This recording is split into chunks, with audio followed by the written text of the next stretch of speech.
দেখো আগের ক্লাসে আমরা একটা জিনিস নিয়ে আলোচনা করেছিলাম। জিনিসটা কি, যে একটা লিনিয়ার ট্রান্সফরমেশন দেওয়া ছিল এবং ডোমেন স্পেসের বেসিস এবং কোডোমেন স্পেসের বেসিস দেওয়া ছিল। সেক্ষেত্রে আমরা কি বের করেছিলাম না, লিনিয়ার ট্রান্সফরমেশনটার ম্যাট্রিক্স রিপ্রেজেন্টেশন বের করেছিলাম। তাহলে আগের ক্লাস কী করেছি না, আগের ক্লাসে আমরা লিনিয়ার ট্রান্সফরমেশন থেকে গিভেন অর্ডার্ড বেসিস তাদের ইমেজগুলোকে কাজে লাগিয়ে সেই ট্রান্সফরমেশনের ম্যাট্রিক্স রিপ্রেজেন্টেশন বের করেছি। দেখো এবার বিউ 2017 একটা প্রবলেমে চলে আসি, যেখানে লিনিয়ার ট্রান্সফরমেশনটা বলে দেওয়া আছে আর কিউব থেকে আর স্কোয়ারে হবে, কিন্তু লিনিয়ার ট্রান্সফরমেশনটা কেমন দেখতে হবে সেটা বলা নেই। এখানে কি দেওয়া আছে, আমাদের ম্যাট্রিক্স রিপ্রেজেন্টেশনটা দেওয়া আছে এবং সেই ম্যাট্রিক্স রিপ্রেজেন্টেশনটা কোন কোন অর্ডার্ড বেসিসের সাপেক্ষে বের করা আছে সেটা বলা আছে। তাহলে ভালো করে ব্যাপারটা বুঝো। তাহলে এখানে কি দেওয়া আছে, গিভেন অর্ডার্ড বেসিস দেওয়া আছে, অর্থাৎ ডোমেন স্পেসের অর্ডার্ড বেসিস এবং কোডোমেন স্পেসের অর্ডার্ড বেসিস দেওয়া আছে, ম্যাট্রিক্স রিপ্রেজেন্টেশনটা বলে দেওয়া আছে। তাহলে ম্যাপিংটাকে বের করতে হবে। দেখো আমরা আগের ক্লাসে যখন ম্যাট্রিক্সটা বের করেছিলাম, কি করেছিলাম অ্যাকচুয়ালি, এই যে ডোমেন স্পেস তার যে বেসিস, অর্থাৎ এখানে ডোমেন স্পেসটা বেসিসকে 0 1 1 1 0 1 এবং 1 1 0, কোডোমেন স্পেসটার বেসিসকে 1 0 1 1। তাহলে যখন আমরা আগের ক্লাসে ম্যাট্রিক্স রিপ্রেজেন্টেশন বের করেছিলাম, কি করেছিলাম, ডোমেন স্পেসের যে বেসিস এলিমেন্ট, অর্থাৎ এইটার ইমেজ বের করেছিলাম প্রথমে, এবং এইটার ইমেজ বের করার পর সেই ইমেজটাকে কোডোমেন স্পেসের বেসিস এলিমেন্ট, অর্থাৎ এইটা এবং এইটার লিনিয়ার কম্বিনেশন আকারে লিখেছিলাম। এবং লিনিয়ার কম্বিনেশন আকারে লেখার সময় আমরা যে কোএফিসিয়েন্ট অর্থাৎ স্কেলারগুলো পেয়েছিলাম, সেই স্কেলারগুলোকে কলাম বরাবর, ম্যাট্রিক্সের কলাম বরাবর লিখেছিলাম। তাহলে অ্যাকচুয়ালি এই 1 2টা আমরা পেয়েছি কিভাবে, এইটার ইমেজ সেইটাকে এর আর এর লিনিয়ার কম্বিনেশন আকারে লিখেছি, লেখার সময় যে স্কেলারগুলো পেয়েছি সেটা হচ্ছে 1 আর 2, সেটাকে ম্যাট্রিক্সে কলাম বরাবর লিখেছি। সেম লজিকে যখন এইটার ইমেজ বের করেছি, ইমেজটা বের করার পর সেইটাকে এইটার লিনিয়ার কম্বিনেশনে লিখেছি, লেখার সময় যে কোএফিসিয়েন্টগুলো পেয়েছি সেইগুলোকে কলাম বরাবর লিখেছি। সেম লজিকে যখন এইটার আমরা ইমেজ বের করেছি, ইমেজ বের করার পর সেইটাকে এইটার লিনিয়ার কম্বিনেশন আগে লিখেছি এবং লেখার সময় আমরা এই স্কেলারগুলো পেয়েছি।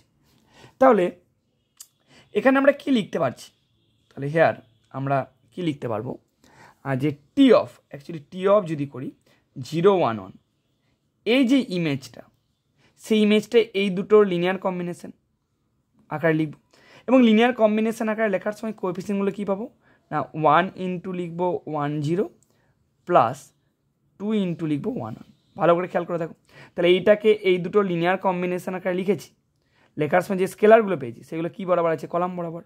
তাহলে বোঝা গেল এইটার সমান এইটা কেন লিখলাম। So this is equal two, এটা ইকুয়াল টু তাহলে আমরা কত পেলাম না, এটাকে পেলাম 3 3, 2। সো টি অফ 0 1 1 এটা সমান পেলাম 3 2। সিমিলারলি তাহলে আমরা যখন টি অফ 1 0 1 বের করব, so this is equal to কী হবে, সো এখানে কোএফিসিয়েন্ট এইগুলো হবে, ইমেজটাকে এই দুটো লিনিয়ার কম্বিনেশানে লিখতে হবে।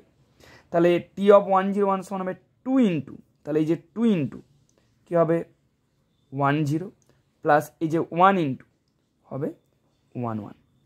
সো এইটার সমান তাহলে আবার কী পেলাম আমরা, so this is equal two, আবার এটা আমরা পেলাম 3 1।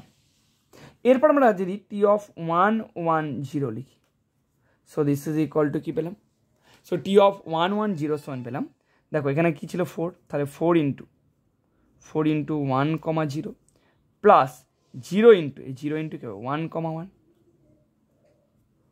So this is equal two 4 0। So আমরা জিনিসটা কিন্তু এইভাবে পেলাম, ঠিক আছে। তাহলে এবার চলে আসি, তাহলে লিনিয়ার ট্রান্সফরমেশনটাকে বের করবো কীভাবে। এবার দেখো একটা লেট আলফা একটা arbitrary element, so x y z, যেটা R3 থেকে তুলে নিলাম, মানে R3 এলিমেন্ট বা R কিউবের এলিমেন্ট। সো একটা আরবিটারি ভেক্টর তুলে নিলাম। এবার এইটার ইমেজ কি আসছে সেটা বের করলে আমাদের লিনিয়ার ট্রান্সফরমেশন কিন্তু বেরিয়ে যাবে। তার আলফাটা এক্স ওয়াই জেড R3 থেকে তুললাম। এবার এই এক্স ওয়াই জেডটাকে কী করবো, ডোমেন স্পেস অর্থাৎ আর কিউবের যে বেসিস এলিমেন্টকে 0 1 1 1 0 1 1 1 0, সো এইটাকে আমরা এই তিনটে ভেক্টরের লিনিয়ার কম্বিনেশন আকারে লিখব। তাহলে লেট আলফা ইকুয়াল টু এইটা অ্যান্ড এক্স ওয়াই জেড এইটা ইকুয়াল টু কী ধরে নিলাম, so this equal two C1 into 0 1 1 plus C2 into 1 0 1 plus C3 into লিখলাম 1 1 0, সো আমি লিখলাম। So this is equal two, এখান থেকে আমরা কী পাবো তাহলে দেখো যদি সলভ করি তাহলে সলভ করলে কী পাবো C2 প্লাস C3, প্রথমটা আসবে C2 প্লাস C3 কমা তারপরটা আসবে দেখো তারপরটা C1 প্লাস C3, তারপরটা আসবে C1 প্লাস C3, তারপরটা কী আসবে তারপরটা দেখো C1 প্লাস C2, সো এরকম একটা জিনিস আমরা পেলাম। তাহলে দেয়ার ফোর কী পেলাম C2 plus C3, this is equal to x, C1 plus C3, this is equal to y and C1 plus C2, this is equal to z. So এরকম একটা জিনিস আমরা পেলাম। এবার এখান থেকে আমরা C1 C2 C3-র মানটাকে বের করে নেব। তাহলে এবার দেখো কীভাবে সলভ করব। নাও C1 প্লাস C2 মানে 2 ইন্টু সবগুলোকে যোগ করে দিলাম তিনটেকে, তাহলে তিনটেকে যোগ করলে C1 plus C2 plus C3, this equal to x plus y plus z. So এখান থেকে C1 plus C2 plus C3, this is equal to পেলাম x plus y plus z by 2। এবার এইটা থেকে C2 প্লাস C3 বিয়োগ করে দেবো, therefore C1 equal to কী পাবো দেখো C1 এর মানটা কী পাবো, এইটা থেকে এইটাকে যদি এইটা থেকে এই যে এইটা থেকে যদি এইটাকে বাদ দিয়ে দিই তাহলে C1 পাবো। So this equal to x plus y plus z by 2, এটা পেলাম minus x, so this equal to y plus z minus x by 2, so C1 পেলাম। সিমিলারলি আমরা বাকিগুলোকেও বের করে নেবো। তাহলে সিমিলারলি আমরা কি পাচ্ছি C2 দিস ইকুয়াল টু হবে x plus z minus y by 2 and C3 this is equal to কী পাচ্ছি না x plus y minus z by 2। তাহলে দেয়ারফোর আমরা এক্স ওয়াই জেড এটার সমান কী পেলাম, so this is equal to হবে দেখো তাহলে x plus y plus z by y plus z minus x by 2 into পাবো 0 1 1, এটা পাবো প্লাস কী পেলাম দেখো প্লাস আমরা কি পাচ্ছি পাচ্ছি x plus z minus y by 2 into কী পাবো না 2 ইন্টু পাবো 1 0 1 প্লাস এটার সমান কী লিখতে পারবো প্লাস হবে x plus y minus z by 2 into 1 1 0, so এরকম একটা জিনিস আমরা পেলাম।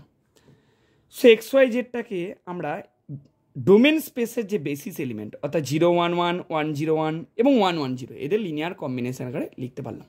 তা দেখো therefore T of x y জেডটা কত হবে, তাহলে দেয়ারফর এখান থেকে কী লিখতে পারলাম T of x comma y comma z, so this is equal to লিখতে পারবো টি অফ কি লিখতে পারবো, so this equal T of y plus z minus x by 2 into লিখতে পারবো কী ছিল না বেশির মানে 0 1 1 plus x plus z minus y by 2 into লিখতে পারবো 1 0 1, এটাই ছিল 1 0 1, আর এটা ছিল plus x plus y minus z by 2 into 1 1 0। So এইটা দেখো এবার লিনিয়ার ট্রান্সফরমেশনের প্রপার্টি কাজে লাগিয়ে এটাকে আমরা যদি বাইরে বের করি তাহলে y plus z minus x by 2 into হবে T of 0 1 1 plus x plus z minus y by 2 into T of 1 0 1 plus x plus y minus z by two into T of 1 1 0। কেন এটা লিখতে পারলাম? সিন্স টি ইস, যেহেতু টি ইস linear, তো যেহেতু টিটা linear, so এটা আমরা কেন লিখতে পারলাম? এটা লিখতে পারলাম কারণ টিটা যেহেতু লিনিয়ার। এবার আমরা মানগুলো বসিয়ে দেবো। So this is equal to y plus z minus x by two, T of 0 1 1 এর মান বসাবো। সো এটা ইকুয়াল টু কী পাবো? এটা into 3, 2 plus x plus z minus y by two into আমরা কত পাবো? So this is equal to 3, 1 plus x plus y minus z by two into কত পাবো না 4, 0। সো এইটাকে আমরা ক্যালকুলেট করে নেব। সো এটাকে ক্যালকুলেট করে নিলে আমরা যে জিনিসটা পাচ্ছি সেটাকে ক্যালকুলেট করে নেব। ক্যালকুলেট করে নিলে আমরা কি পাচ্ছি দেখো, ঠিক আছে? সবগুলোকে এক জায়গায় যোগ করে আমরা কি পাচ্ছি দেখে নাও। সো এইটাকে নিজেরা ক্যালকুলেট করে নেবে। সো এইটাকে ক্যালকুলেট করলে তোমরা কী পাবে না 2x plus 2y plus Z এটা পাবে, হাফ ইন্টু আরটা কী পাবে minus x plus y plus 3z। So আমরা কী দেখলাম? ম্যাট্রিক্স রিপ্রেজেন্টেশন দেওয়া ছিল, ম্যাট্রিক্স রিপ্রেজেন্টেশনটা থেকে আমরা লিনিয়ার যে ট্রান্সফরমেশন সে লিনিয়ার ট্রান্সফরমেশন বের করতে পারলাম। সো এটাকে ক্যালকুলেট করে নেবে নিজেরা। সো করলে পেলাম 2x plus 2y plus z half into minus x plus y plus 3z। So এটাই হচ্ছে সেই লিনিয়ার ট্রান্সফরমেশনটা যার ম্যাট্রিক্স রিপ্রেজেন্টেশনটা দেওয়া ছিল।